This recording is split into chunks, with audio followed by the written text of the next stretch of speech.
उन्नाव में समाजवादी लोहिया वाहिनी ने कार्यकर्ता सम्मेलन का आयोजन किया। सम्मेलन की अध्यक्षता प्रदेश अध्यक्ष डॉक्टर रामकरण निर्मल ने की। 2027 के विधानसभा चुनाव को लेकर रणनीति साझा की गई। डॉक्टर निर्मल ने पीडीए, प्रगतिशील दलित अल्पसंख्यक सरकार बनाने का लक्ष्य रखा। भाजपा पर दलित, पिछड़े और अल्पसंख्यक विरोधी मानसिकता का आरोप लगाया। उन्नाव में समाजवादी लोहिया वाहिनी ने कार्यकर्ता सम्मेलन का आयोजन किया। सम्मेलन की अध्यक्षता प्रदेश अध्यक्ष डॉक्टर रामकरण निर्मल ने की। 2027 के विधानसभा चुनाव को लेकर रणनीति साझा की गई। डॉक्टर निर्मल ने पीडीए, प्रगतिशील दलित अल्पसंख्यक सरकार बनाने का लक्ष्य रखा। भाजपा पर दलित, पिछड़े और अल्पसंख्यक विरोधी मानसिकता का आरोप लगाया।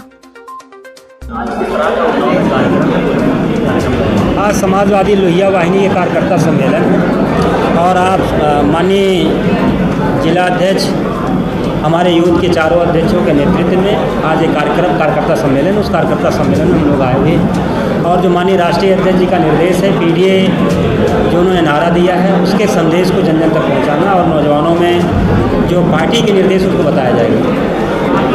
सरकार में आने के लिए 2027 में आने के लिए समाजवादी पार्टी की नेतृत्व कर रही है, मगर लोहिया वाहिनी की टीम किस तरह से गांव में जा रही है,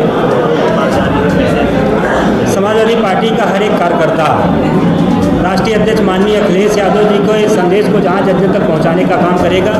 वहीं बाबा साहब डॉक्टर भीमराव अम्बेडकर के बनाए संविधान और उनके तहत मिलने वाले हक और हुकूक जो भारतीय जनता पार्टी पर हमला कर रही है, उस षड्यंत्र को, उस हमले को भी लोगों को बताने का काम करेगा। और पीडीए का जो परिवार बिखरा हुआ है, वो सारे पीडीए के परिवार के लोगों को एकजुट करके जिस तरह 2024 में हमने देश की तीसरी सबसे बड़ी पार्टी समाजवादी पार्टी को हमारे नौजवानों ने बनाया है, वो आने वाले 2027 में उत्तर प्रदेश में राष्ट्रीय अध्यक्ष माननीय अखिलेश यादव जी मुख्यमंत्री बनेंगे और भारतीय जनता पार्टी की विदाई करेंगे। समाजवादी पार्टी के ट्विटर हैंडल से डिप्टी सीएम को लेकर के ट्वीट किया गया था, उसमें आज अभी भी पार्टी को निकाला है, सिर्फ एफआईआर हाईकोर्ट से कहना पड़ा। माननीय उच्च न्यायालय ने कहा, उसके बाद 4 घंटे में कहा था उस समय एफआईआर नहीं हुई, 1 घंटे में कोर्ट है।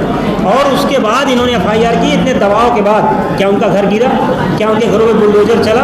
लेकिन अगर आपके घर, हमारे मीडिया पत्रकार भाई भी हैं यहाँ, अगर आप कुछ बात सरकार के खिलाफ लिख देते हैं, बोल देते हैं, तो आपका कहीं ट्विटर सस्पेंड हो जाएगा, कहीं आपका यूट्यूब बंद कर दिया जाएगा या आप पे मुकदमा दर्ज करके आपको जेल भेज दिया जाएगा। जब से भारतीय जनता पार्टी आई है, जहाँ हमारे दलितों और पिछड़ों पर अन्याय अत्याचार बढ़ा, वहीं हमारे पत्रकार भाइयों भी अन्याय अत्याचार बढ़ा।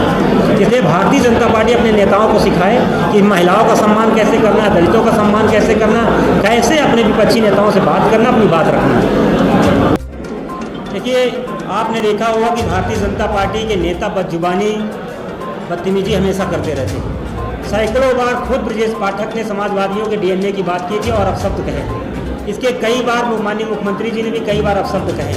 और भारतीय जनता पार्टी के लोगों के बारे में आपको पता है, अभी एक रघुवंशी जी हैं बलिया के, उनकी आपने वीडियो देखी होगी। इसके पहले आपने देखा होगा मध्य प्रदेश के जो मिनिस्टर थे, उन्होंने क्या कहा था, जो देश की बेटी सोफिया थी उसको उन्होंने कहा था आतंकवादियों की बहन कहा था। इसके बाद उनके एक मंत्री का बयान आपने देखा कि देश और सेना नतमस्तक है मोदी जी के। तो भारतीय जनता पार्टी बदजुबानी और बदतमीजी करती है और ये जो राजनीति है उसकी शुचिता नहीं, उसकी मर्यादा नहीं है।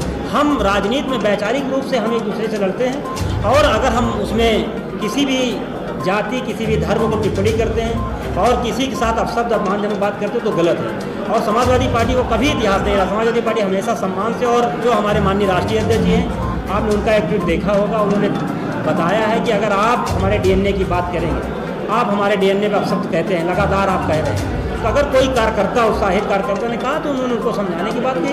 समाजवादी पार्टी के राष्ट्रीय अध्यक्ष जी ने कहा कि हमने उन्हें समझा दिया है और ये भारतीय जनता पार्टी के लोग भी सोचें कि जिस तरह वो बहन बेटियों के साथ मान सम्मान के साथ, जिस तरह दलितों पिछड़ों के साथ अन्याय अत्याचार कर रहे हैं, जिस तरह बहनों का बलात्कार हो रहा है। आपने देखा नहीं, अलीगढ़ में कि 2 भाइयों, दलित भाइयों को सिर्फ जय भीम करने के लिए भी पीटा गया।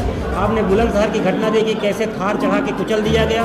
अभी आपने कल आजमगढ़ की एक घटना देखी, राजभर समाज के बेटे को इसलिए गोली मार दी गई कि उसने जो योगी जी के जाति लोग हैं उनको कहा कि आप गाड़ी हटा लीजिए, नहीं हटाए उनको गोली मार दी गई। ऐसे हजारों घटनाएं जो भारतीय जनता पार्टी से जुड़ी उनके लोगों द्वारा की जाती है।